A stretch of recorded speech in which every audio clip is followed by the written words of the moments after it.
The Spotlight, shining a light on podcasts and videos that have caught our attention. Hi, and welcome to The Spotlight. My name is Jen Spiker, and today I'll be highlighting another video from Creation Ministries International. One of the most asked questions by both Christians and non-Christians alike is, if God is a God of love, why is there so much death and suffering in the world?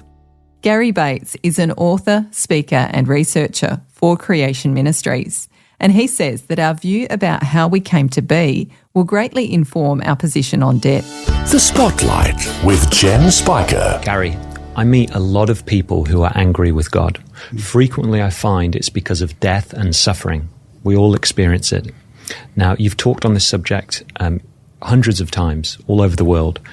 Now, you said to me that there's two different views of death, and that greatly impacts our worldview and therefore how we live our life. Can you explain what these two views are? Yeah, sure. Well, there are only two games in town when it comes to creation, how we got here. You know, either we're evolved, there was a big bang 14 billion years ago, and we're the product of time and chance and evolution rules, or there is a creator. So our views on how we came about greatly inform the position on death. Okay, and so you're saying there's an evolutionary worldview and there's a biblical worldview. Yeah. And they're the two views on death.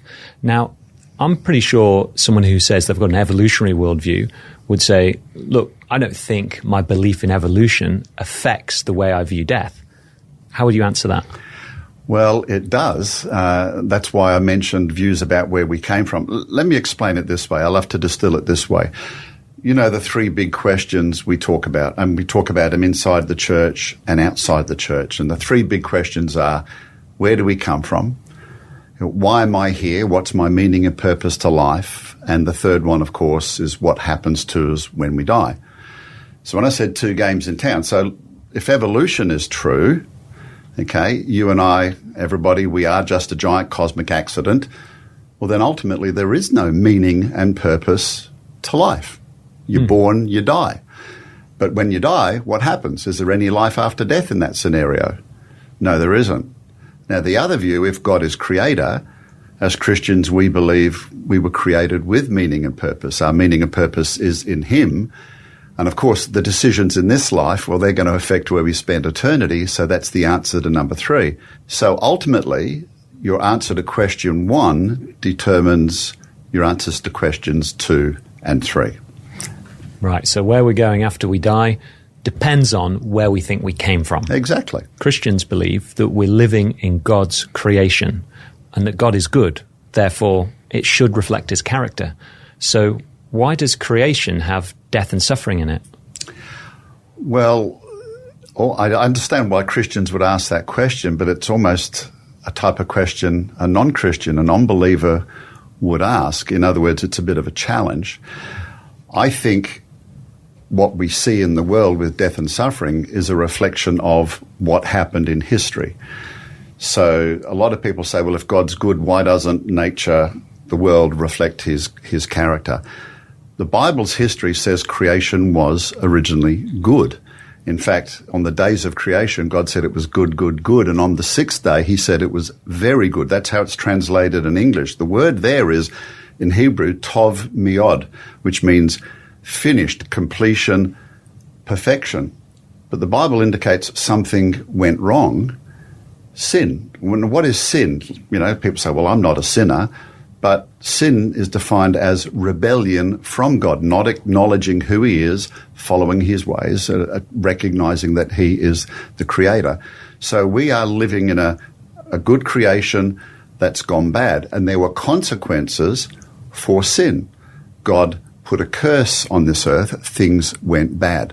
So when we are looking out at creation today and seeing bad things, it should be actually a reminder of what went wrong. It's not God's fault. Ultimately, it's our fault. Yeah, because I see that a lot, people being angry at God, because especially with non-Christians that have experienced suffering, they say, how could have God created a world like this? He's not good. So that's really clear and really obvious. So why do we not have this answer then? Why is it not ready on our lips as Christians to answer the non-Christians? Yeah, I think because most Christians have been through public education, you and I have, and we're taught evolution.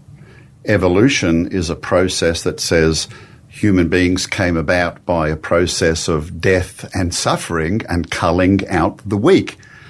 Then you got to look at passages that say, when Jesus says, blessed are the meek, that's a bit inconsistent with the teachings of Christ.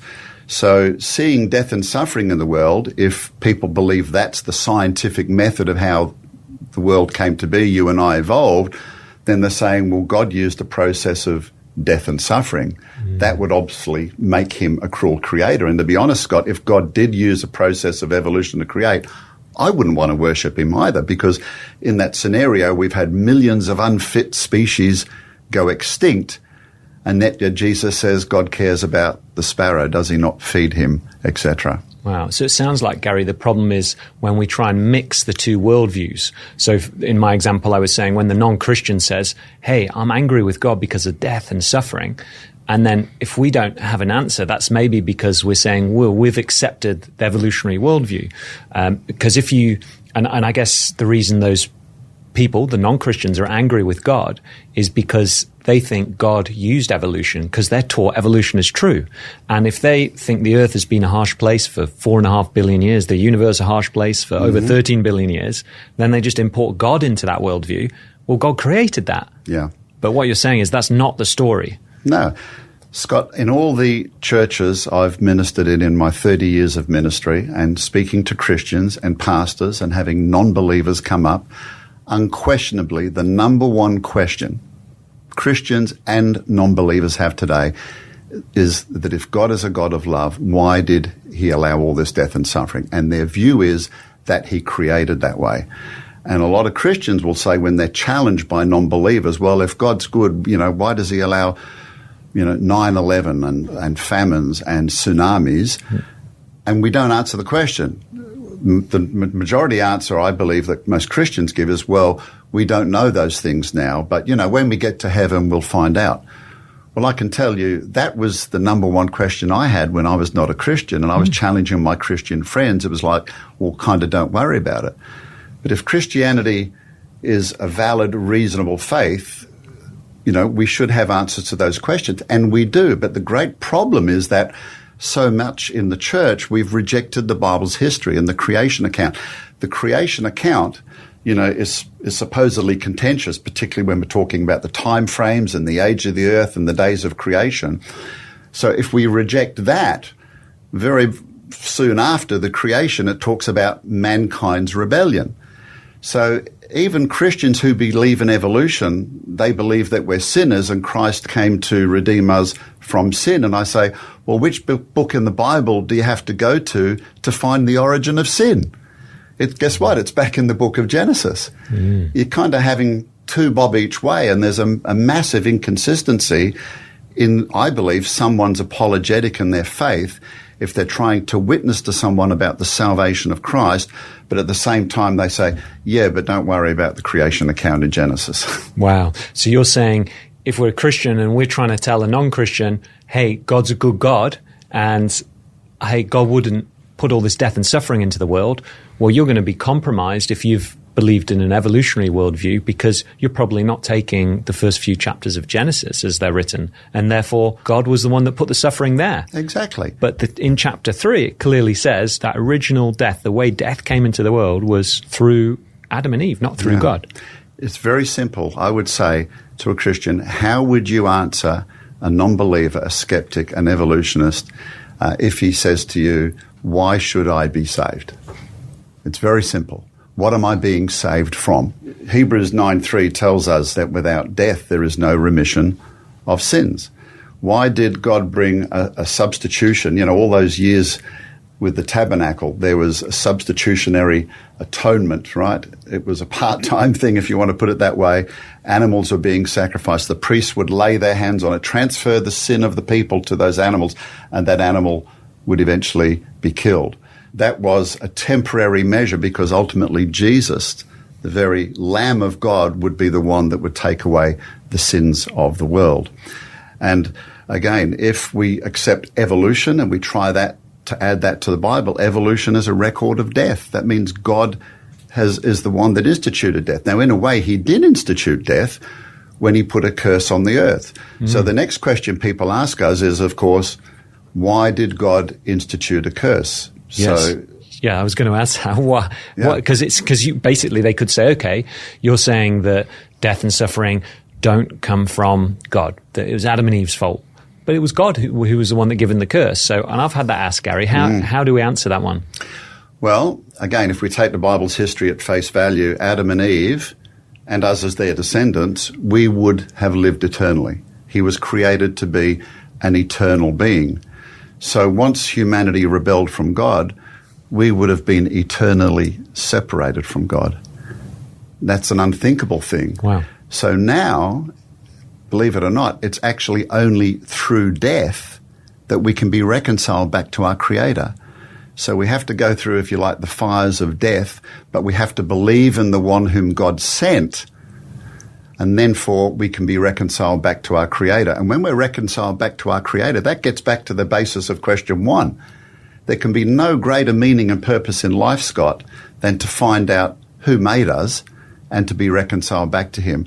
And even though the Bible's history said we rebelled from God, he actually has made a way, right, for us to get back to him. God sent a rescue mission to humanity in the form of Jesus Christ.